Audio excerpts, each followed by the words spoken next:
Good evening बच्चों। आज बिल्कुल एक नया चैप्टर स्टार्ट करेंगे, डिटर्मिनेंट्स। ये चैप्टर 4 है एनसीईआरटी के अंदर, डिटर्मिनेंट्स। और मैट्रिक्स का बड़ा भाई कह सकते हो आप। मैट्रिक्स अगर नहीं पढ़ा तो डिटर्मिनेंट समझ में नहीं आएगा, इसलिए पहले मैट्रिक्स वाला चैप्टर जरूर कर लें। दोनों इंटर रिलेटेड चैप्टर हैं और मैट्रिक्स से ज़्यादा इंपॉर्टेंट है। अगर हम बोर्ड के एग्जाम के पॉइंट ऑफ व्यू से बात करें तो लगभग आपका 12 to 13 मार्क्स आपको ये देंगे। दोनों चैप्टर मैट्रिक्स और डिटर्मिनेंट कंबाइन रूप से आते हैं इनका चैप्टर। और बड़ी खासियत ये है कि दोनों चैप्टर बिल्कुल आसान है। डिटर्मिनेंट में मैं एक्सरसाइज 4.2 के बारे में तो नहीं कहूँगा कि आसान है, ये थोड़ा सा परेशान करती है एक्सरसाइज 4.2 प्रॉपर्टीज ऑफ डिटर्मिनेंट वाली, लेकिन बाकी सब कुछ बहुत आसान है। लर्निंग बेस है, मतलब एक एल्गोरिथम मान सकते हो आप, एक प्रोसीजर मान सकते हो आप। उसे याद करोगे पूरा चैप्टर खत्म हो जाता है 6 नंबर का आसानी से। बहुत बड़े आराम से प्यार से आप 6 नंबर गेन कर सकते हैं इससे जो एक क्वेश्चन आता है। बाकी हाँ 4.2 में ज़रूर थोड़ी सी परेशानी महसूस होगी, तो उसके 2-3 वीडियो में हम कवरेज दे लेंगे उसको। 4.2 को 2-3 वीडियो कर लेंगे उसके प्रॉपर्टीज वाली, लेकिन आता ज़रूर है उससे भी क्वेश्चन। तो फिलहाल तो अभी हम एक्सरसाइज 4.1 के बारे में बात करने वाले हैं, जो बिल्कुल आसान सी है कि डिटर्मिनेंट क्या है। डेफिनेशन बेस्ड एक्सरसाइज है, देखते हैं। तो डिटर्मिनेंट है क्या? डिटर्मिनेंट एक न्यूमेरिक वैल्यू है, associated to any square matrix. मतलब क्या हुआ, जैसे स्क्वायर मैट्रिक्स होती है, मैट्रिक्स की अगर हम बात करें तो मैट्रिक्स कोई वैल्यू नहीं है, मैट्रिक्स तो एक अरेंजमेंट है। मैट्रिक्स अरेंजमेंट है डाटा का, कि जिसमें डाटा को रो और कॉलम के रूप में अरेंज कर दिया जाता है, तो उसकी कोई एक स्पेसिफिक वैल्यू नहीं होती।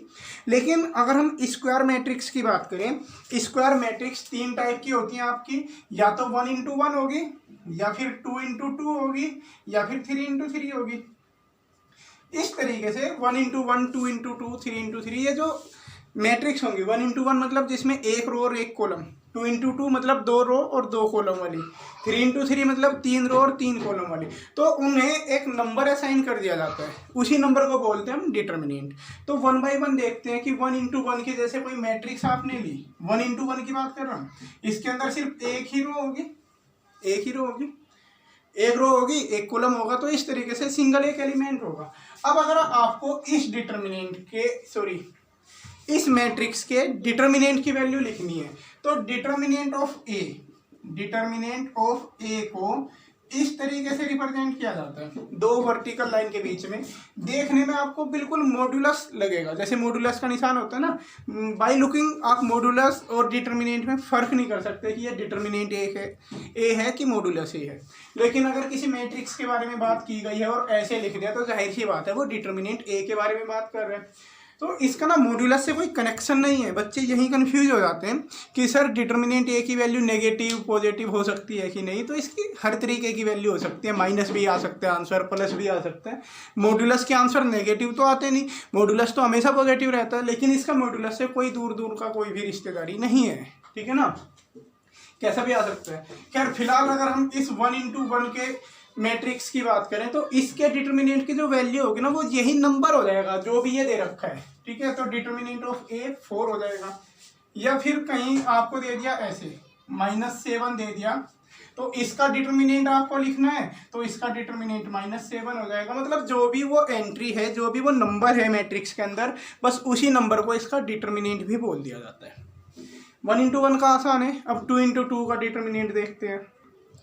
मान लिया 2x2 की हमने मैट्रिक्स ली, 2x2 का मतलब है उसमें 2 रो होंगी, 2 कॉलम होंगे, और इसके डिटर्मिनेंट ए की वैल्यू हमें कैलकुलेट करनी है।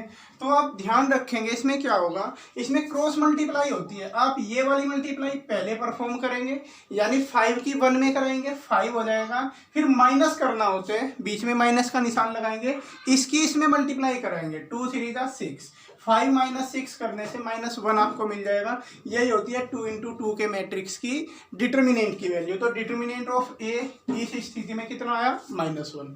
एक और एग्जांपल आप देख लें, जैसे सपोज कोई बी दे दिया आपको, कोई दूसरी मैट्रिक्स -3 -1 4 2 7, कुछ भी इस तरीके से मैंने ले ली यहाँ पर, ओके। और आपको इसके डिटर्मिनेंट की वैल्यू फाइंड करनी है। तो जब आप डिटर्मिनेंट ऑफ बी की वैल्यू फाइंड करेंगे, तो पहले आप ये वाली जो डायगोनल एलिमेंट है उनकी मल्टीप्लाई करेंगे, -1 की 7 में करेंगे, -7 हो जाएगा। फिर एक माइनस का निशान लगाएंगे और इधर वाली मल्टीप्लाई करेंगे, 2 4 जा 8, -7 और -8 मिलकर आंसर मिल जाएगा आपको -15। तो डिटर्मिनेंट ऑफ बी की वैल्यू आ जाएगी finally -15। Determinant of A -1, determinant of B -15। इस तरीके से 2 × 2 के डिटर्मिनेंट की वैल्यू भी आसान है, लेकिन 3 × 3 में थोड़ा सा कॉम्प्लेक्सन है। स्टार्टिंग में जब बच्चे सीखते तो अजीब लगता है। मैं आपको 2 क्वेश्चन कराऊंगा 3 × 3 के और आसानी से समझ में आ जाएगा। 3 × 3 वाले में आप वीडियो को रोकना और वापस 2-3 बार आप रिपीट कर देंगे इसे, तो बड़े आसानी से आपको पता चल जाएगा कि 3 × 3 के डिटर्मिनेंट की वैल्यू कैसे निकालते हैं। जैसे बोर्ड पर मैंने एक 3 × 3 का मैट्रिक्स बना रखा है, 3 × 3 की एक मैट्रिक्स बनी हुई है।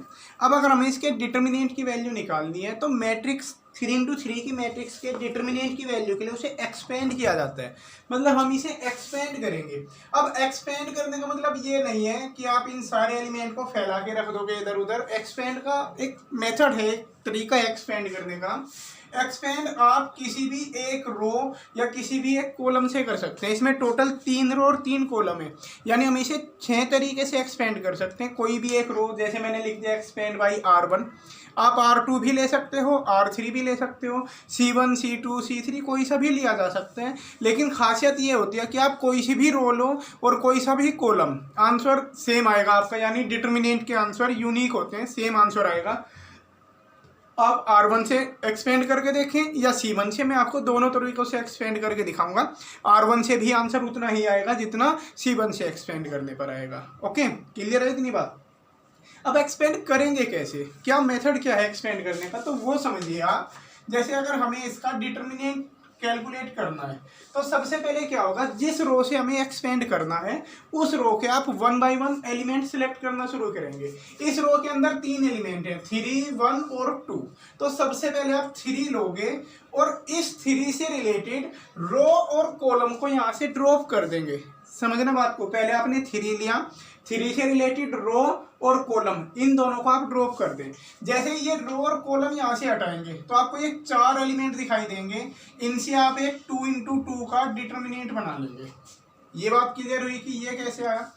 पहला एलिमेंट 3 था, 3 से रिलेटेड ये रो और ये कॉलम, ये हमने छोड़ दिया। अगर मैं इस रो और इस कॉलम को यहाँ से मिटा दूं तो ये 4 एलिमेंट दिखाई देंगे। इन चारों पर हमने एक डिटर्मिनेंट का निशान लगा दिया, बन गया। फिर नेक्स्ट एलिमेंट को माइनस साइन के साथ लेंगे, -1 × और सेम ये प्रोसीजर फॉलो करेंगे। पहला प्लस, दूसरा माइनस, तीसरा प्लस, +3। उससे रिलेटेड रो और कॉलम हमने ड्रॉप कर दी, ये ले लिए। फिर -1, इससे रिलेटेड रो और कॉलम ड्रॉप करेंगे। 1 यहाँ पर है तो 1 से रिलेटेड कॉलम ये हो गया और रो ये हो गई। इस रो और इस कॉलम को जैसे ही आप ड्रॉप करेंगे, इस रो, इस कॉलम को और इस रो को, तो आपको ये 4 एलिमेंट दिखाई देंगे यहाँ पर, 5 3 2 1, ये 4। इन चारों से आप एक डिटर्मिनेंट जनरेट कर लेंगे सेम उसी ऑर्डर में, 5 3 2 1। उसके बाद नेक्स्ट एलिमेंट आ जाता है 2, तो प्लस माइनस फिर प्लस लेंगे हम, +2 × और सेम वही होगा कि इस 2 की जो रो और कॉलम है आप उन्हें छोड़ देंगे। 2 की रो ये थी, कॉलम ये था, आप इन्हें छोड़ देंगे। ये 4 एलिमेंट दिखाई देंगे आपको। इन 4 एलिमेंट को ले लें आप, 5 4 2 6। इनसे एक 2 × 2 का डिटर्मिनेंट बन गया। अब 2 × 2 के डिटर्मिनेंट की वैल्यू आप सीख चुके हैं, अभी सिखाई है क्रॉस मल्टीप्लाई करके। तो 3 × ये होगा 4 - 18, क्रॉस मल्टीप्लाई होती है, 4 × 1 = 4 - 6 3 = 18।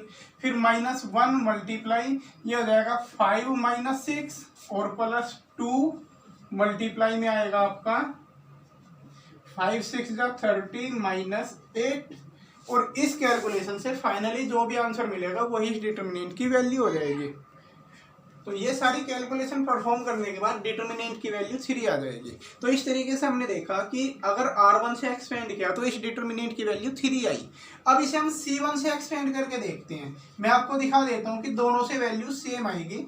तरीका बिल्कुल सेम वही होगा, जैसे C1 से हम एक्सपेंड कर रहे हैं तो डिटर्मिनेंट ऑफ A = अब क्या करना आपको, C1 के एलिमेंट देख लो आप, 3 5 और 2, ये 3 5 और 2 ये 3 एलिमेंट हैं। 1 बाई 1 इन्हें लोगे, पहले हमने 3 को लिया, इस 3 की रो और कॉलम को छोड़ दो, रो और कॉलम ये हमने छोड़ दिया। यहाँ पर 4 3 और 6 1 बचेंगे, फिर नेक्स्ट एलिमेंट माइनस साइन के साथ आप कंसीडर करोगे -5, इसकी भी रो और कॉलम को आप छोड़ देंगे। रो और कॉलम छोड़ने के बाद आपको दिखाई देगा 1 2 6 1। जैसे ये रो और ये कॉलम स्किप किया आपने 1 2 6 1।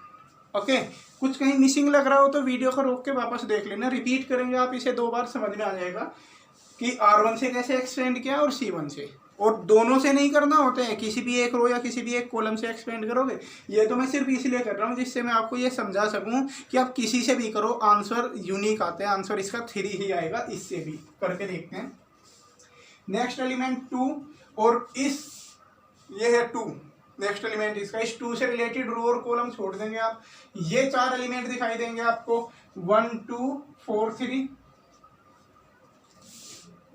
अब इन कैलकुलेशन को परफॉर्म करते हैं। डिटर्मिनेंट की वैल्यू निकालेंगे 3 × 4 -18, फिर -5 और मल्टीप्लाई में आएगा 1 - 12 क्योंकि क्रॉस मल्टीप्लाई होती है, ठीक है। फिर +2 और ये मल्टीप्लाई में आएगा आपका 3 - 8। और सारी कैलकुलेशन परफॉर्म करने के बाद आंसर इतना ही आ जाएगा। तो आप देख सकते हैं कि ये कैलकुलेशन उससे अलग हुई, लेकिन फाइनल आंसर वही मिला हमें कि डिटर्मिनेंट की वैल्यू 3 आई। ओके, ऐसे ही आप C2 से कर सकते हैं, R2 से कर सकते हैं, सबसे सेम यही होगा। लेकिन आप आदत डाल लें हमेशा R1 या C1 से ही एक्सपेंड करना, ज़्यादातर इसी से करते हैं। तो 3/3 की वैल्यू इस तरीके से कैलकुलेट की जाती है एक्सपेंड करके। तो आप 2-4 क्वेश्चन में एक्सपेंड करके वैल्यू कैलकुलेट करेंगे। जो फर्स्ट एक्सरसाइज है वो पूरी एक्सरसाइज ऐसे ही क्वेश्चन से भरी पड़ी है कि आपको बार बार डिटर्मिनेंट की वैल्यू निकालनी है।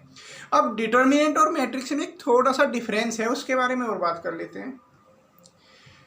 देखिए, बोर्ड पर 2 क्वेश्चन लिखे हुए हैं अलग अलग, एक ये क्वेश्चन है, एक ये है। दोनों में आपको डिफरेंस समझ में आ रहा होगा कि इसमें ब्रैकेट बने हुए हैं, मतलब ये मैट्रिक्स है, और इसमें वर्टिकल लाइन आई है। वर्टिकल लाइन है मतलब ये डिटर्मिनेंट है।